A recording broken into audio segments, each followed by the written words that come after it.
Bom dia a todos. Vamos começar a nossa atividade síncrona aqui do dia 9 de junho, né? Sejam todos bem-vindos. Na metodologia de sala de aula invertida, primeira parte a gente vai tratar do material que vocês tiveram acesso. Pelo menos todo mundo viu o PDF que eu enviei.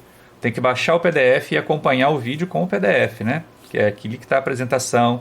No PDF, às vezes, tem algumas correções de pequenas falhas que aconteceram nos vídeos. Então, é importante vocês terem sempre o PDF antes do vídeo, tá? Mas, a respeito do vídeo, a respeito do material de hoje, dos conceitos, porque antes de conversão de unidade, a gente tem que pensar em dimensão, em entender aquela expressão dimensional. Aquilo ali é o ponto de partida de tudo mais, de tudo daqui para frente e principalmente a chave para a aula que vem, porque na aula que vem vocês vão ter a aula mais importante do curso todo. Tá? Eu não estou falando só do curso de Introdução à Engenharia Química, não. Estou falando do curso de Engenharia Química. Se a gente não entende o princípio da homogeneidade dimensional, não consegue fazer nada, nem na engenharia, nem na vida. Então eu estou aberto aqui, aguardando que vocês me tragam as informações. Aquilo que vocês trouxeram tem de dúvida, o que ficou faltando. Ninguém teve dúvida nenhuma, os vídeos estão tão bons assim, nem eu acredito nisso, né, gente? Até porque eu estava revendo os vídeos, assim, eu devia ter falado desse jeito, eu devia ter tocado naquele ponto. Então vamos lá. Quais foram as dúvidas que surgiram? Quais foram os problemas que vocês encontraram nesse material da aula de hoje?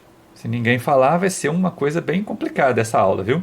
Vamos lá, vamos participar, já são 9 horas, já passaram 10 horas, né? Ninguém está dormindo ainda mais. Mesmo que tenha ficado até de madrugada jogando videogame, está na hora de ligar o cérebro, um pouquinho de café ajuda. E vamos nós, gente, trabalhando. O que houve? Minha turma de todos os semestralizados está cochilando, está deixando passar? O que aconteceu com hoje? Assustaram com a matéria? Não, né? Diga, quem está falando?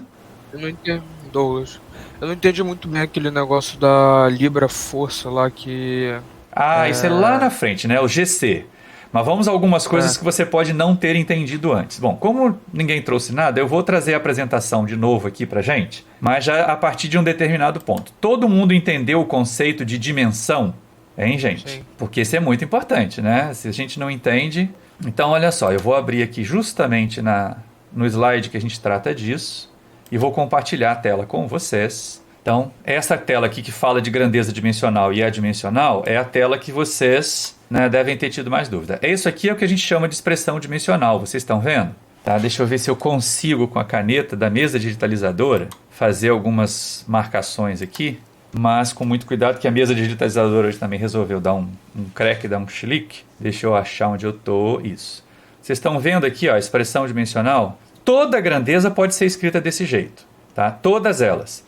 E se um desses expoentes aqui for diferente de zero, a grandeza é dimensional. Se todos os expoentes forem iguais a zero, né, essa é uma questão que a gente tem que estar atenta, a grandeza é adimensional.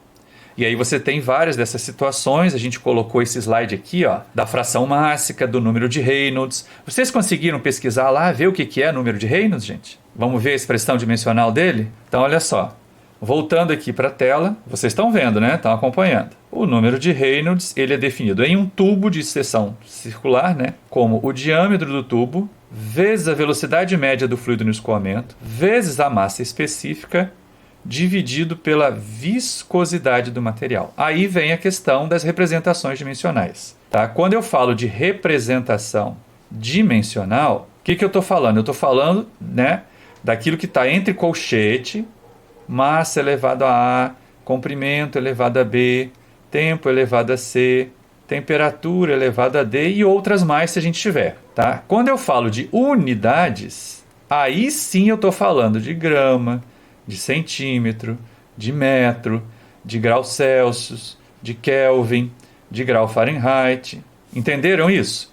Cuidado que quando se pede a representação dimensional de uma grandeza, é isto aqui que eu quero. Eu quero que vocês, de alguma forma, cheguem na expressão dimensional, que é isso aqui, ó, a expressão dimensional da grandeza, para a gente poder chegar lá. Então, vamos lá. Qual é a representação dimensional de diâmetro?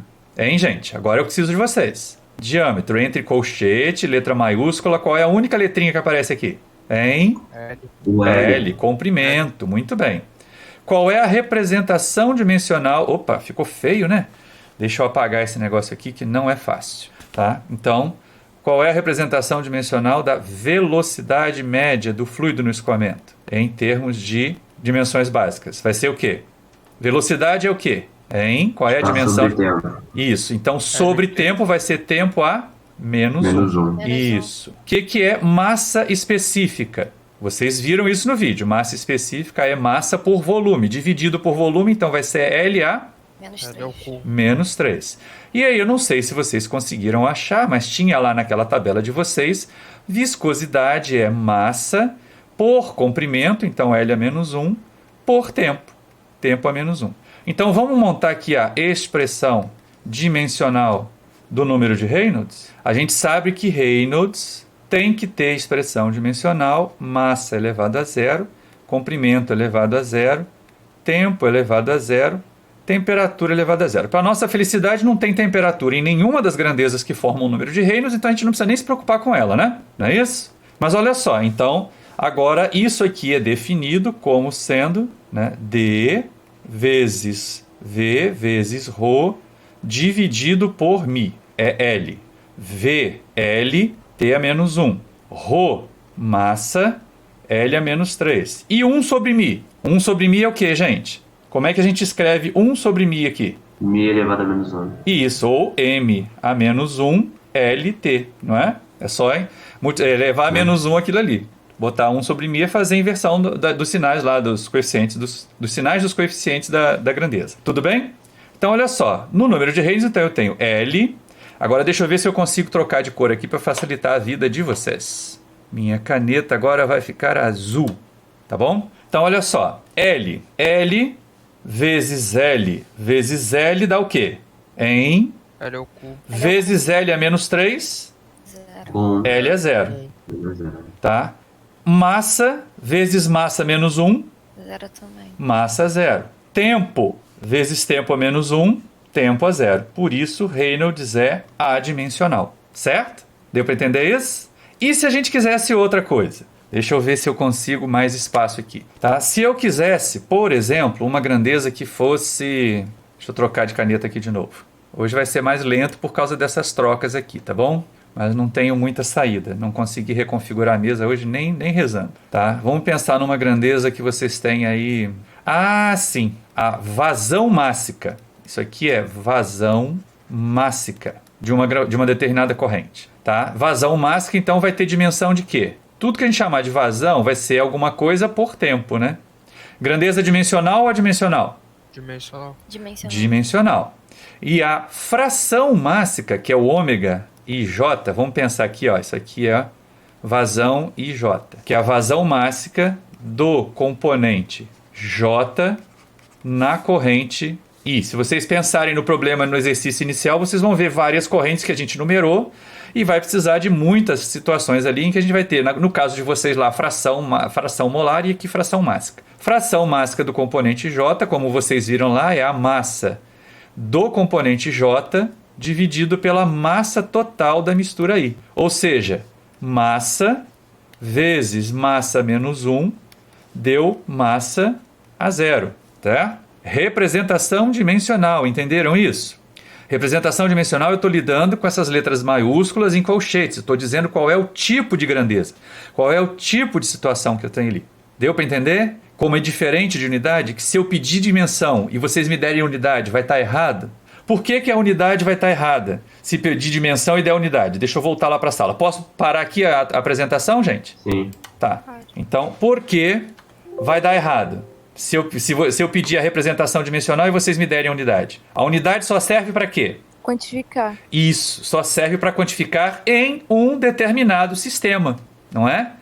Se vocês observarem e abram a tabela de vocês de conversão, e nós temos ali aquelas várias equivalências, né? Eu estou usando aqui a mesma que eu usei lá no vídeo para vocês poderem ver. Abram a tabela de conversão que vocês vão ver lá, né? Um pé, 12 polegadas, que vale 30,48 centímetros e assim por diante. E aí é que entra essa questão de conversão de unidade para vocês. E aí eu vou colocar de novo, compartilhando a tela aqui, tá? Para a gente poder trabalhar esse assunto. Estão vendo aqui? Essa aqui também estava no vídeo. Só quero que vocês entendam o que a gente está fazendo, tá? Deu para perceber a questão da equivalência aqui, ó? Hein, gente? Fala comigo. Estou me sentindo muito solitário hoje na aula. Comprimento também, a gente tem equivalência. Deixa eu apagar esse negócio aqui, que ficou feio demais riscado por cima, né? Colocar as equivalências ali de novo. Então, ó, tá colocadinho aqui bonitinho. 1000 gramas no CGS é equivalente a 1 kg no SI, 100 centímetros no CGS é equivalente a 1 metro no SI. E aí, quando a gente vai fazer as conversões, é lógico, tenho ali aquela massa específica de vocês, que é o quê? Rho. Né? Vamos lá, vamos colocar aqui que está pronto. Fator de conversão vai ser o quê? Vai ser essa coisinha aqui que eu multiplico. Ele é sempre um fator multiplicador, lembrem disso. O F sempre será um fator multiplicador, entenderam? Tá? Então eu tenho que sempre pensar o seguinte, como é que eu faço? Do jeito que eu mostrei lá no vídeo. Eu quero a massa específica que está no CGS, ela tem que ser transformada para uma massa específica no SI. Estão entendendo? Perceberam isso? Como é que a gente faz? Escreve a grandeza. Ó, o preto aqui é a grandeza no sistema original. E aí eu começo a fazer as mudanças. Tá vendo? Ó? 1 kg, por quê? Tá? 1000 gramas, grama está no numerador. Então eu tenho que colocar grama no denominador no meu fator de conversão. E aí eu tenho a equivalência. 1 kg está para 1000 gramas. Da mesma forma como 1 metro está para 100 centímetros, só que é ao cubo. Então vai ser centímetro ao cubo, metro ao cubo, e no final das contas a gente chega aqui aos 1.200 quilos por metro cúbico. Deu para entender isso? E se a gente quisesse fazer outras conversões, vocês estariam prontos para fazer? Porque essa é a avaliação continuada dessa vez, né? Deixa eu passar isso aqui rapidinho, para a gente poder chegar numa página em branco. Vamos imaginar o seguinte, olha só, suponham que vocês têm, deixa eu pensar aqui, uma velocidade de 50 metros por segundo. Quanto é isso em quilômetros por hora? Como é que a gente faz? Não é nenhuma mudança de um sistema para o outro, né? Eu tenho V, 50 metros por segundo. Agora, como é que vai nascer aqui o nosso fator de conversão? Como é que ele é construído? Multiplica 1 km. Peraí, deixa eu voltar aqui. Multiplica por uma fração de 1 km. Não necessariamente. Olha só, quais são as equivalências? 1 km são 1000 metros. Isso. Então, ó, 1 km está para 1000 metros, certo? E aí, E uma hora está para 3.600 segundos. Então, o meu fator de conversão tem que levar isso em conta. Vai ser uma mera regra de 3. Só que é uma regra de 3 super composta de coisas ali, né? Então, olha só, eu quero sair de metro por segundo para quilômetro por hora.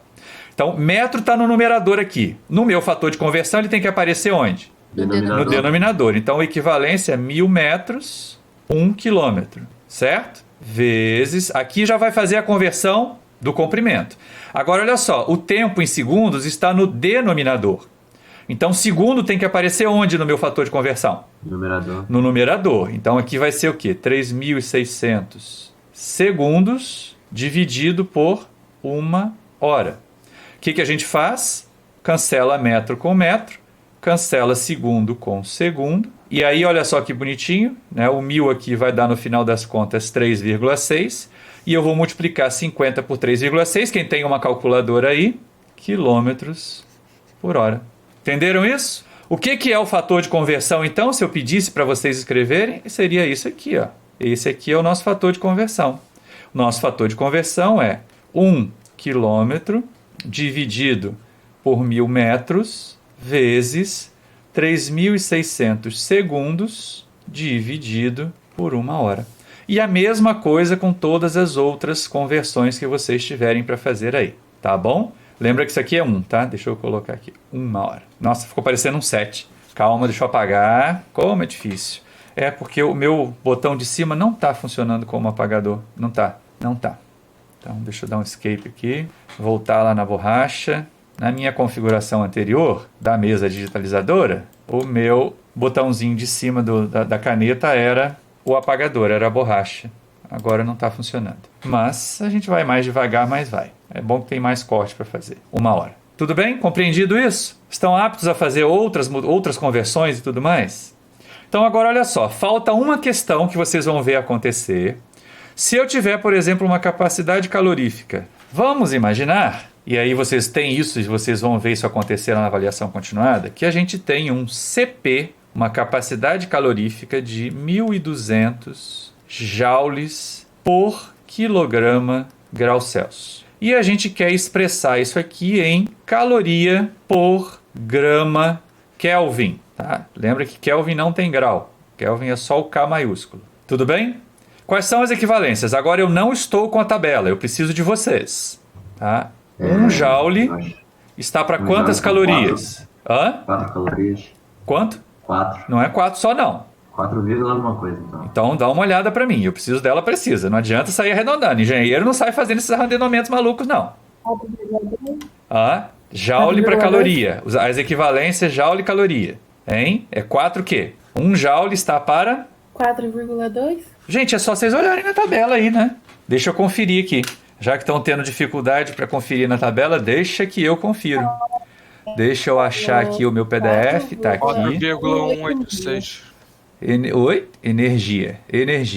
4,186. Isso, ó. 1 joule, tá? 4,186. Né? Uma caloria, 4,186 joules. Certo? Então, voltando aqui para nossa apresentação, a gente inverte esse negócio aqui. Deixa eu apagar.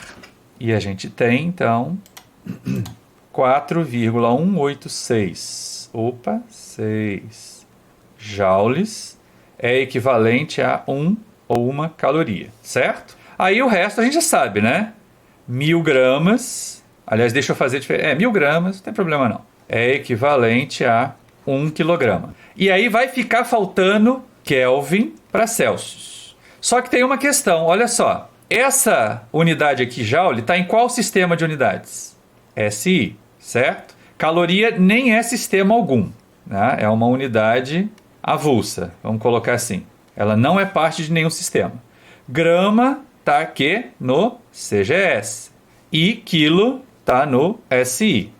O problema é que Kelvin está no SI e Celsius está no SI. Na verdade, Kelvin é o que, gente? É temperatura absoluta e Celsius é temperatura relativa. Concordam comigo? Então vamos ver se a gente consegue ver aqui um quadrinho. Olha só. Vocês estão vendo essa janelinha aqui agora? Que é a mesma que aparece na tabela de conversão de vocês? Eu tenho aqui embaixo, ó, as escalas relativas. O Celsius e o Fahrenheit. Isso aqui, ó, temperatura relativa. E aqui em cima, o Rankine e o Kelvin são as minhas temperaturas absolutas. Tá? Aqui, temperatura absoluta, certo? Eu posso fazer conversão do sistema inglês da temperatura absoluta Rankine para o SI, temperatura absoluta Kelvin. Mas eu não posso fazer direto de Fahrenheit para Celsius, nem de Celsius para Fahrenheit. Não existe, não há um fator de conversão. Lembra, o fator de conversão é um multiplicador. É um número que eu multiplico e levo de um sistema para outro. Aqui eu não estou indo de um sistema, né? Com as relativas eu não posso fazer isso. Eu tenho que passar para absolutas primeiro e depois transformar em relativa. Aí é que vem a questão. Quando eu estou aqui, ó, tanto desse lado, nas escalas relativas, na relativa para absoluta, quanto desse lado aqui, da relativa para absoluta, a conversão de Fahrenheit para Rankine é feita por meio de um fator de conversão? Respondam. Eu multiplico a temperatura em Fahrenheit para alguma coisa ela chegar em Rankine? Não. Não, eu somo. A mesma coisa o inverso, de passar de Rankine para Fahrenheit, eu subtraio. Do outro lado lá a mesma coisa, passar de Celsius para Kelvin, eu somo. Passar de Kelvin para Celsius, eu subtraio. Isso não é fator de conversão. Isso é mudança de escala. Se a gente vai ficar mais fácil de entender se eu tiver uma régua ou duas réguas, como essas aqui. Estão vendo as minhas reguinhas aqui? Essa aqui ficou chique, né? Dessa eu peguei bem colocada. Então o que a gente tem? Olha só, vamos olhar aqui esse ponto primeiro. Eu estou aqui em 0 Celsius. Na mesma régua, as réguas são iguaizinhas. Vocês estão reparando que as réguas são absolutamente idênticas? Que 1 centímetro nessa régua é a mesma coisa que 1 centímetro nessa régua de baixo aqui do Celsius? Hein, gente? Deu para entender? Sim, professor. Isso, deu para entender. Então a gente sabe que 0 Celsius é a mesma coisa que 273,15 Kelvin. Se eu andar 100 Kelvin, eu vou chegar em 373,5 Kelvin. Mas isso vai significar que eu andei 100 graus Celsius. Perceberam isso? Que é a mesma coisa, a variação de 1 grau Celsius é igual à variação de 1 grau Kelvin. Então não tem fator de conversão de Celsius para Kelvin? Perceberam isso? Porque quando a gente tem aqui, ó, Quando eu estou nesse ponto, né, quando é alguma coisa dividido por Celsius, quer dizer que por variação de 1 grau Celsius. Não é isso que quer dizer quando eu estou dividindo? Então, olha só, tanto faz ser Celsius quanto ser Kelvin. Esse CP aqui, porque não tem diferença do tamanho do grau Celsius para o tamanho do grau Kelvin, né, eu posso escrever que é 1.200 joules por quilograma Kelvin. Direto. É a mesma coisa. Entenderam isso? Hein, gente? Entenderam isso? Sim, professor. Beleza. Lembra sempre das reguinhas. Agora vamos lá. 1.200 joules por quilograma Kelvin, lá direto. Tá? Isso vai ter que passar para caloria por grama Kelvin, certo? Como é que vai ficar aqui o fator de conversão? Espera aí que eu tenho que apagar ali. Vai, vão pensando aí, vão falando para mim. A gente já tem as equivalências ali, né? Como é que vai ser? Como é que fica? Qual vai ser o meu fator de conversão aqui? O que eu tenho que começar a fazer? Joule está no numerador, certo? Sim ou não? Então ele tem que ir para o denominador. Ou seja, 4,186 joules. Qual é o equivalente dele? Uma caloria, certo? Vezes, agora vamos lá de quilo. Quilo está no denominador, ele vai ter que ir para o numerador. Então, 1 quilo, equivalência dele, 1.000 gramas. Deu para entender? E aí, não preciso fazer nada com relação ao Kelvin, porque já está, né? Então, é só isso mesmo, na hora que eu multiplico, então eu vou ter 1.200. Ó, vou cancelar joule com joule. Vou cancelar quilo com quilo. Não preciso me preocupar com Kelvin, porque Kelvin já é. Tá? Então vai ser 1.200 vezes 1 vezes 1 dividido por 4,186 vezes 1.000. E aí isso aqui vai me dar em caloria por grama Kelvin. Opa, Kelvin. Certo? Entenderam isso? Todo mundo conseguiu entender? E se eu tivesse que fazer a conversão para Fahrenheit? O que a gente tinha que fazer? Hein, pessoal? Como é que ficaria? Tá aqui, a gente até colocou isso aqui mais ou menos pronto para vocês verem, tá? Mas como ficaria se eu tivesse que fazer a conversão para Fahrenheit? Antes de entrar no fator GC. Se eu tivesse que expressar em caloria por libra Fahrenheit, como ficaria a conversão? Transforma Kelvin para... Transforma Celsius para Kelvin, moleza, que é só a mesma coisa, né? Depois você tem que transformar Kelvin para Fahrenheit, e aí você tem aqui, ó, o fator de conversão, né? Para passar de Kelvin para Fahrenheit, é esse vermelhinho. Eu multiplico por 9/5, chego em Rankine. Depois eu subtraio os 459,67 para chegar no Fahrenheit. Não preciso fazer isso lá. Seria se eu tivesse que expressar a temperatura. Ali é por variação de grau. Então, é só pegar a temperatura em Kelvin e fazer o fator de conversão de 9 dividido por 5, 9/5. Deu para entender? Ali, ó, nesse gráfico, nessa situação aqui, vamos pegar um lugar vazio aqui, aqui em cima. Se eu quisesse fazer o fator de, vamos lá, ó, 2.000 joules por quilograma grau Celsius e expressar isso aqui no sistema inglês. Sistema inglês não. Vamos apagar esse troço. Quero sistema inglês não, que aí vai entrar outra unidade de energia que eu não quero. Tá? Vamos colocar nessa simplesinha que a gente está mexendo aqui. Tá? Quero expressar esse negócio aqui em caloria por libra-massa Fahrenheit. Como é que ficaria a ida aqui? 2.000 joules por quilograma grau Celsius é igual a 2.000 joules por quilograma Kelvin. Agora vem o fator de conversão. Vezes... Joule a gente já sabe, né? Vai ser o quê? Uma caloria por 4,186 joules vezes 1 quilograma por 1.000. Aliás, aqui não. Vê para mim a conversão aí de quilograma para libra. Que aqui não é isso. Não é 1.000. Ali é para grama. 1 quilograma tem quantas libras? Ou qual é a equivalência libra-quilograma? Olha na tabela para mim, por favor. Facilita a vida do professor. 2,2046. Como? 1 quilograma tem 2,2046. Isso. libras. Então, ó, 1 quilograma. E aí o equivalente dele é 2,046 libra-massas. Certo? 2,2046. 2,046 aqui, eu escrevi, ó, 2,046. Estão vendo a tela? Agora, como é que fica a conversão de temperatura? Hã? É 2,2. Ah, 2,2. Então, peraí. 0,46. 2,046, tá. Então, deixa eu pegar a borracha aqui. Ó, vai ficar apertadinho ali junto daquele Kelvin, 2,2046. E como fica a conversão da temperatura agora? O Kelvin está no denominador, né? Então, olha só, como é que fica a equivalência ali? 5 kelvins, tá?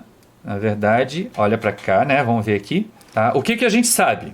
A gente sabe o quê? Que 5 kelvins são equivalentes a 9 graus Rankine, não é isso? Que vocês têm lá na tabela? É ou não é?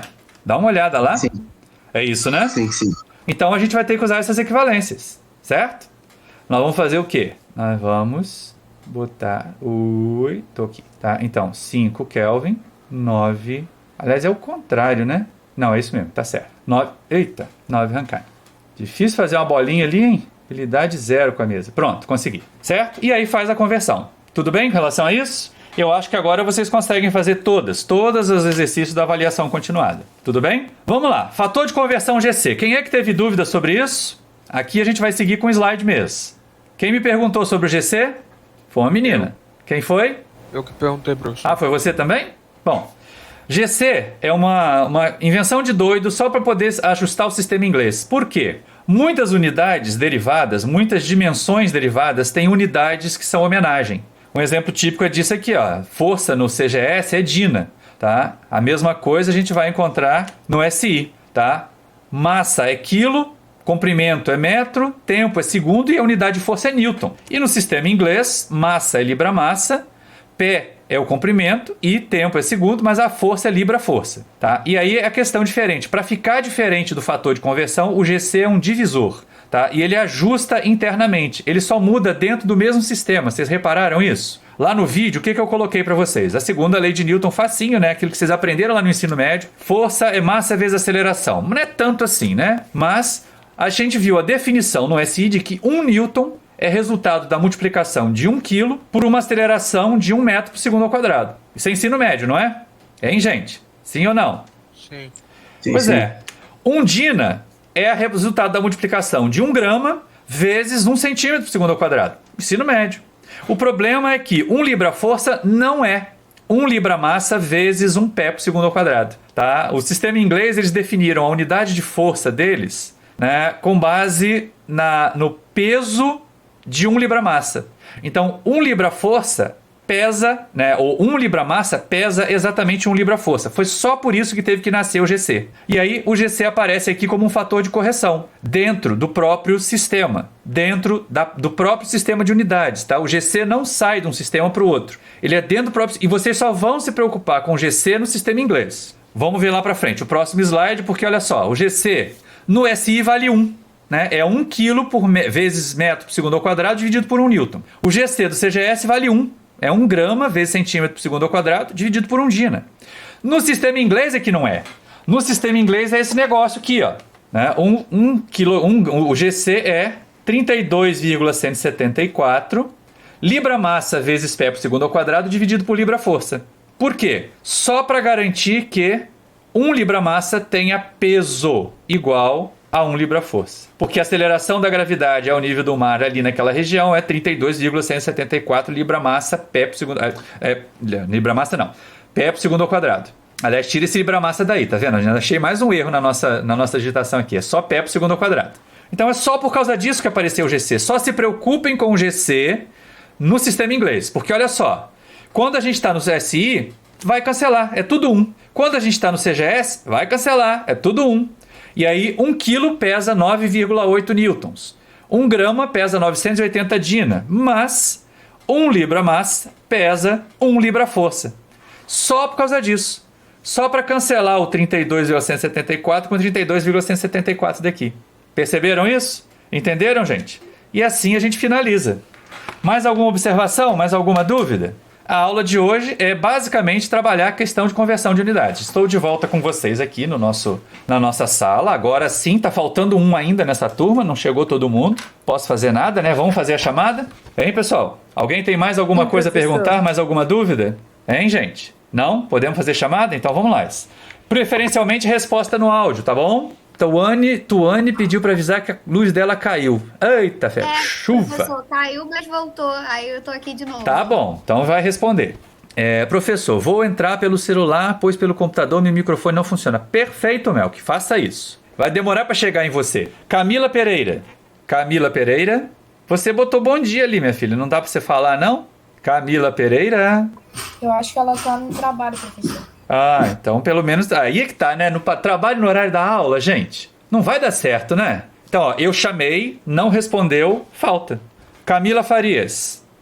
Presente, professor. Douglas. Presente, professor. Esther. Presente, professor. Isso. Fernanda Almeida. Presente. Gabriela. Gabriela Raquel. Tá, beleza. Enzo. Presente. Igor. Tá, ok. Isabela Quirino. Isabelle. Jaiane. Presente, professor. Professor, a Isabela Quirino botou no chat, tá? Eu vi. Eu coloquei aqui. Jéssica. Jéssica Beatriz. Faltou. Joana. Presente. Não estava não, Camila. Quando eu te chamei, você não respondeu. Jorge Alexandre. Presente. Jonatas. Presente. Luene. Luene. Faltou. Maria Clara. Presente. Maria Fernanda. Presente. Marina. Mariana. Tá, presente no chat. Melk. Melk, responde no chat pelo menos, meu filho. Não conseguiu entrar pelo celular. Milena. Milena. Presente. Natália Silva. Presente. Não respondeu, não ganhou presença. Teve tempo para responder no chat. Natália Silva presente. Tô comentando com o pessoal que tá escrevendo ali. Eu tô aqui. Atrasado não serve. Tem que estar presente na hora da chamada. Raíssa Martins. Presente. Eu já não exijo que vocês abram câmera, mas eu quero que pelo menos tenham atenção à aula. Ficar fazendo aula e fazer outra coisa não cabe, não dá certo. Tem que ter um perfil mais profissional para agir, gente. Não tem essa história de eu tô no trabalho no horário da aula. No horário da aula não é para estar no trabalho. Então escreva no chat, na hora que foi chamado. Agora é falta. Tuane Pinto. Tô aqui, professor. Yuei. Presente. Ok, finalizando por hoje. Pessoal, uma advertência muito séria. Esse negócio de participar fingindo que está na aula e fazer outras coisas não dá certo. Vai aparecer na hora que vocês forem fazer as avaliações. Pode até mandar ali no chat para mim, dizendo que está presente, responder presente na hora certinha que eu chamar, mas eu não vou dar presença depois. Se eu chamar e não responder, vai tomar falta. Porque é preciso um mínimo de atenção à aula. Não é possível que seja desse jeito. Vocês estão brincando. Brincando de fazer um curso de engenharia química não dá certo. Vai explodir a fábrica. Então entendam bem isso. Observem bem a dificuldade que aconteceu para os outros alunos que não estão semestralizados de conseguir uma vaga. Se vocês ficarem levando com pouca seriedade a disciplina, vão ser aqueles que vão ter dificuldade para conseguir vaga no futuro. Não façam isso com vocês. Entendam. O mínimo que se espera de um aluno é que ele aprenda, que ele esteja atento ao conteúdo. Ficar fazendo outra coisa já é ruim quando a gente estava no presencial, ficar vendo o pessoal brincar no WhatsApp enquanto eu estava dando aula. Aqui no remoto, eu não tenho a figura, não tenho a câmera, a menos que eu passe a exigir câmera de todo mundo, que aí eu vou ficar fiscalizando quem é que está prestando atenção na aula. Vocês não são crianças, vocês não são meninos de ensino fundamental, que o professor tem que estar vendo lá se tem ou não tem, não está prestando atenção na aula. É interesse de vocês prestar atenção na aula. É interesse de vocês aprender a matéria, porque é a carreira de vocês que está em jogo. Então, um pouco mais de seriedade é necessária nesse momento. Eu vou encerrar a aula. Vocês têm até às 13 horas de sexta-feira para mandar a avaliação continuada. Até às 18 horas de hoje para mandar qualquer dúvida em relação à realização das avaliações continuadas. Dúvida. E coloca assim, dúvida, avaliação continuada. Se mandar avaliação continuada, eu só vou abrir na sexta-feira, porque eu não consigo ficar abrindo os arquivos e verificar tudo ao mesmo tempo. Tá ok? Estou encerrando aqui. Boa semana para vocês. Estudem, atendam uma postura mais profissional durante as aulas e vamos trabalhar. Tchau, tchau.